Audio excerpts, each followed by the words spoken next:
Sizing Up an Exoplanet, presented by Science at NASA. Barely 30 years ago, the only planets astronomers had found were located right here in our own solar system. The Milky Way is chock full of stars, millions of them similar to our own Sun, yet the tally of known worlds in other star systems was exactly 0. What a difference a few decades can make. As 2014 unfolds, astronomers have not only found more than 1,000 exoplanets circling distant suns, but they're also beginning to make precise measurements of them. The old void of ignorance about exoplanets is now being filled with data precise to the second decimal place.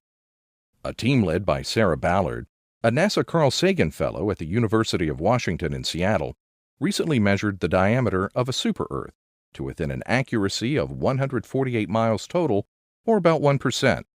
Remarkable accuracy for an exoplanet located about 300 light-years from Earth. It does indeed seem amazing, says Ballard. The landscape of exoplanet research has changed to an almost unrecognizable degree since I started graduate school in 2007. To size up the planet, named Kepler 93b, Ballard used data from NASA's Kepler and Spitzer space telescopes. First, Kepler discovered the planet. As seen from Earth, Kepler 93b passes directly in front of its parent star, causing the starlight to dim during transit. That dimming, which occurs once per orbit, is what allowed Kepler mission scientists to find the planet in the first place. Next, both Spitzer and Kepler recorded multiple transits at visible and infrared wavelengths. Data from the observatories agreed. 93b was really a planet, and not some artifact of stellar variability. Ballard then knew that by looking carefully at the light curve, she could calculate the size of the planet relative to the star. At that point, the only missing piece was the diameter of the star itself. The precision with which we measure the size of the planet is linked directly to our measurement of the star, says Ballard, and we measure the star using a technique called astroseismology. Most people have heard of seismology, the study of seismic waves moving through the Earth. We can learn a lot about the structure of our planet by studying seismic waves, she says. Astroseismology is the same thing except for stars. The outer layers of stars boil like water on top of a hot stove.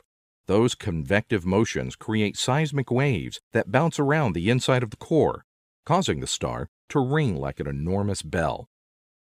Kepler can detect that ringing, which reveals itself as fluctuations in a star's brightness.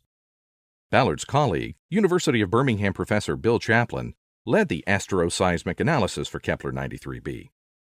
By analyzing the seismic modes of the star, he was able to deduce its radius and mass to an accuracy of 1%, she says. The new measurements confirm that Kepler 93b is a super-Earth-sized exoplanet with a diameter about 1.5 times the size of our planet.